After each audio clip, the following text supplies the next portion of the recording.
Hello YouTube, Bromopar here.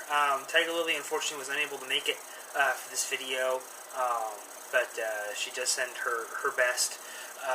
This video obviously is in regards to the Prop 8 hearings that were held today. I'm actually very hopeful. The judges grilled basically both sides, which is as it should be. A lot of tough questions were answered to the lawyers, both for and against Prop 8, and there were a lot of... well, the answers were interesting to say the least. My favorite comment, I think, by one of the judges, I believe it was Judge Reinhardt, when presented with the argument for responsible procreation, when the lawyer for Prop 8, I believe his last name is Cooper, stated that that responsible procreation is necessary for the continuation of society, and society has a vast interest in marriage because you can raise families. Judge Reinhardt responded by saying, well, it sounds to me like your argument is more anti-divorce and really has absolutely nothing to do with Prop 8 whatsoever. One thing did worry me, though. The same judge, Judge Reinhardt, pointed out, why is this an issue when we have domestic partnership, which has almost the same rights?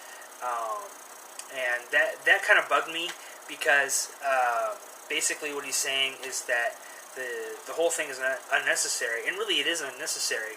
But domestic partnership, as we all know, does not carry the same rights as marriage. For one, it's not federally recognized, and for two, domestic partners in the state of California are not allowed to visit each other if they're terminally ill in the hospital. So this is not an equal thing. What gays are after is the right to marry, and they want the same rights. Even if you want to call it a civil union, as long as it's federally recognized and has all the other same rights as marriage, then so be it. And that's what we're after here.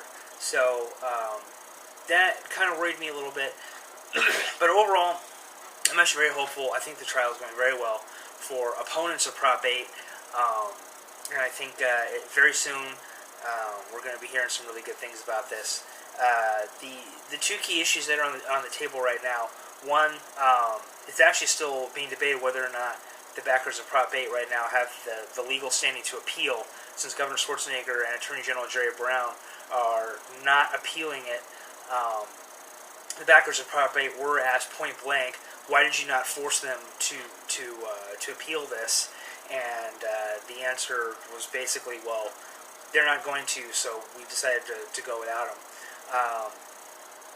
The other, of course, obviously, is the responsible procreation, and contradictory to that is the constitutional right for gays and same-sex couples to marry. So basically, what's got to be established is that, as far as the constitutional right is concerned, is that marriage is actually a fundamental right for all citizens, as guaranteed under the Constitution. That really isn't really hard to argue. Judge Von Walker actually established that already. So just that part of it is kind of a formality. And then the responsible procreation argument still has a long way to go, simply because it's just so weak. And the judges are already seeing through that. Even the conservative judge is questioning the responsible procreation argument. He pretty much has no faith in it whatsoever. And of course, the big question that was thrown out to the lawyers is, does same-sex marriage harm heterosexual marriage in any way? And the answer was not convincing. No one so far believes, well, except for Prop 8 backers, of course, but the judges don't believe that same-sex marriage actually harms heterosexual marriage in any way. So we're siding with Judge Von Walker on that one. So a lot of good news out of the case. It's going to keep going. As far as I know, this is the only day that's going to be televised, but go ahead and correct me if I'm wrong on that.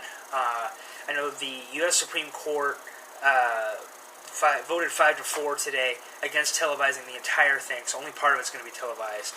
And there's no timetable given, and I don't believe there's another date set for a continuation of the hearing, whether it's going to be tomorrow, later in the week. I'm not sure yet, but we'll definitely find out within the next couple of days, one way or the other.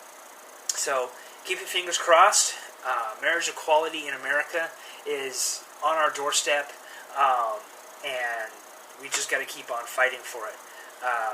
Now, moving on from there, I also want to talk a little bit about Don't Ask, Don't Tell.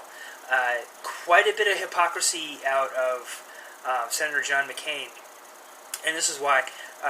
Earlier this year, prior to the court case, the now famous court case, where Judge Virginia Phillips struck down Don't Ask, Don't Tell as being unconstitutional, there was a vote held in Congress that was blocked by the GOP, led by Senator John McCain, saying that the Pentagon was performing a study of,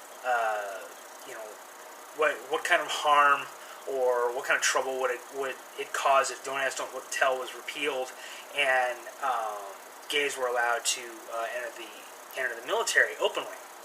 And they successfully blocked the vote, saying that the study wasn't finished yet, and that it needed to be finished, and that study was very important to the vote, and they couldn't carry on a vote without it. Well, the vote ended. The study ended November 30th, and Democrats said, "Okay, we're going to vote on this."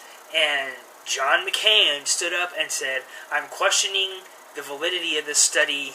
For one, it only had a 20% sample size, and two, I don't think it represents all of the military." Basically, he's calling the study that was so important to him 3-4 months ago. Now he's saying the whole thing was flawed. And that's why I call him probably one of the country's biggest hypocrites. Well, the GOP, honestly, in Washington, is probably the country's biggest hypocrites right now. But I'll that's for another video. But in this particular case, definitely John McCain. Obviously, he was banking on this study as siding with his view and his opinions, and it didn't. So now he's basically going lone wolf, the maverick, against the study that he once said was just so flippin' important.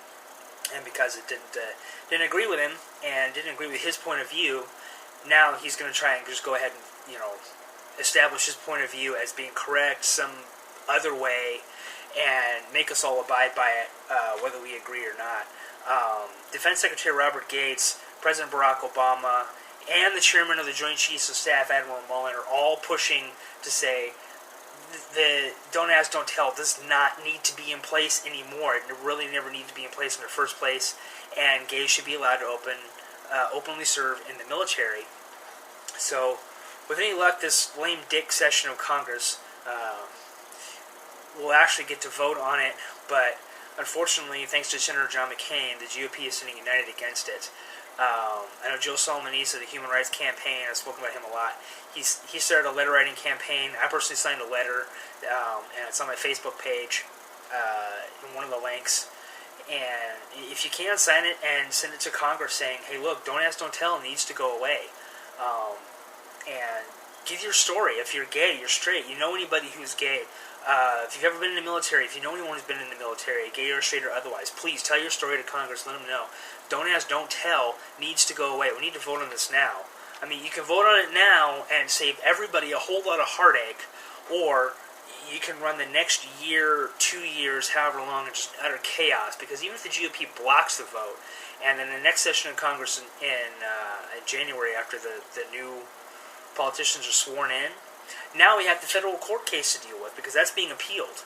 So, I mean, what is there to gain? And chances are the federal court case is going to rule against Don't Ask, Don't Tell, and then that's going to have to be appealed, and then it's going to go to the U.S. Supreme Court, and however long. How much taxpayer money has to be wasted on what is a very obviously discriminatory policy? I mean, the GOP is, haranguing Barack Obama about cost and out-of-control spending. How much tax money is being spent fighting the overturn of Don't Ask, Don't Tell, do you think? And what is to gain? Nothing. Okay? So, please, get the word out, as I said before. Human Rights Campaign, or, you can just call your senators, your representatives, your governor, whoever, anybody you can think of. And get the word out. We both want Prop 8, and we want Don't Ask, Don't Tell to fall, and they both need to fall, now.